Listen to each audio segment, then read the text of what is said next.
Hivi Alex, unanichukuliaje? Yaani umempa mdogo wako pesa zote halafu unaniacha mimi mkeo mtarajiwa nikiwa sina hata hela ya kununulia nguo mpya. Cha usiku, pesa niliyompa mdogo wangu ni pesa ya ada, na kwa sasa ada ndio kitu cha msingi. Maana nisipolipa hiyo ada, mdogo wangu atashindwa kumaliza masomo yake. Hivyo naomba uvumilie kidogo. Hiyo hela ya kununua nguo mpya nitakupa mwezi ujao.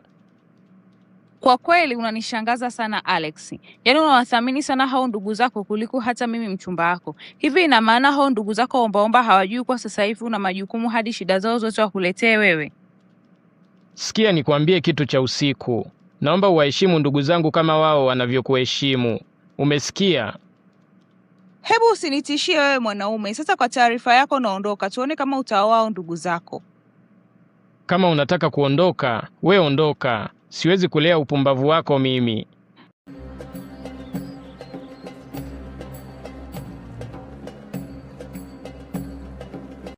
Vipi cha usiku? Mbona umekuja nyumbani kwangu usiku ukiwa na mabegi?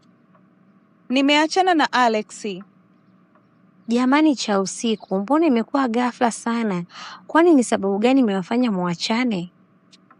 Sababu ni kwamba Alex ameninyima hela ya kununulia nguo, halafu akampa mdogo wake kwa kisingizio kuwa anampa hela ya ada. Kwa hiyo ndo sababu iliyokufanya uachane na mpenzi wako? Ndiyo, hiyo ndiyo sababu. Yeye anaona mdogo wake ana thamani kuliko mimi. Sasa nimemwacha baki na mdogo wake, na kama anataka kumuoa amuoe kabisa. Lakini mimi sioni kama Alex ana makosa, kwa sababu hata ingekuwa ni wewe, lazima ungemsaidia kwanza ndugu yako hela ya ada, kisha hela ya nguo ingefuata.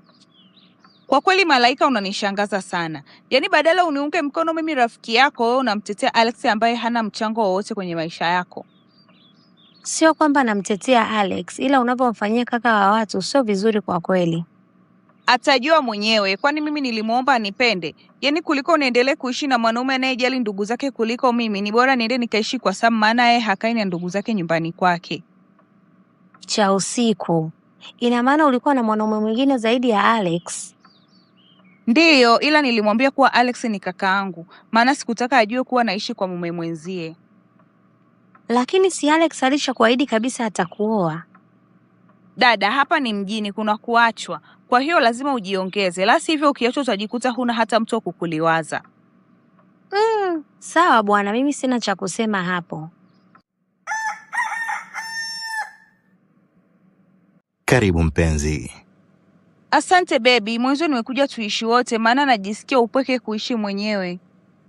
Hebu acha uongo, kwani ulikuwa unaishi mwenyewe au ulikuwa unaishi kwa kaka yako? Nilikuwa naishi kwa kaka, lakini yeye sio kama wewe. Maana yeye ni kaka yangu na wewe ni boyfriend wangu. Kwa hiyo kila mtu ana nafasi yake. Sawa bwana, umeshinda.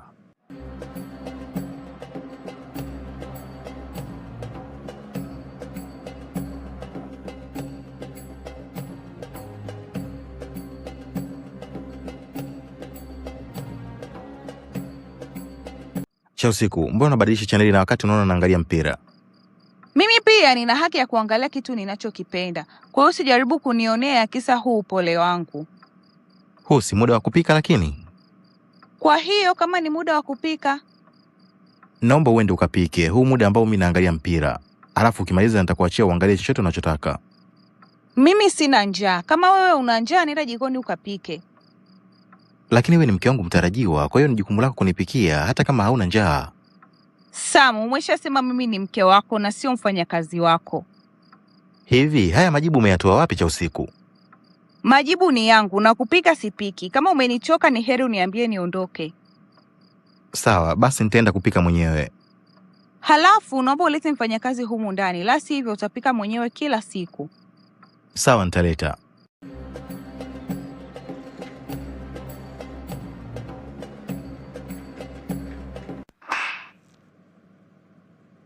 Wewe mpumbavu, kwa nini unaingia kwenye nyumba za watu bila kugonga mlango? Lakini nimegonga mlango kabla ya kuingia ndani. Cha usiku, mbona umempiga kofi mdogo wangu? Kwani amekukosea nini? Mdogo wako? Mimi sikujua kama ni mdogo wako, nilidhani ni dada wa kazi. Kwa hiyo, kama ndio dada wa kazi, ndio mpige bila sababu? Mimi nimempiga kwa sababu ameingia ndani bila ya kugonga mlango. Hizi dharau zako naona zimevuka mipaka, na nikuendekeza kuna siku utampiga hadi mamangu. Sasa kabla hilo halijatokea, naomba ukusanye kila kilicho chako, utoke nyumbani kwangu. Sam, naomba unisamehe. Mimi nitaenda kuishi wapi ukinifukuza? Sio jukumu langu kujua utaenda wapi. Ninachotaka ni uondoke hapa mara moja. Sasa mbona unanifukuza wakati uliniahidi kuwa tutafunga ndoa mwaka huu?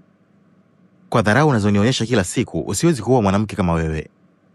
Basi, kuanzia sasa nitajirekebisha. Naomba unipe nafasi ya mwisho. Hakuna nafasi ya mwisho hapa. Toka bwana.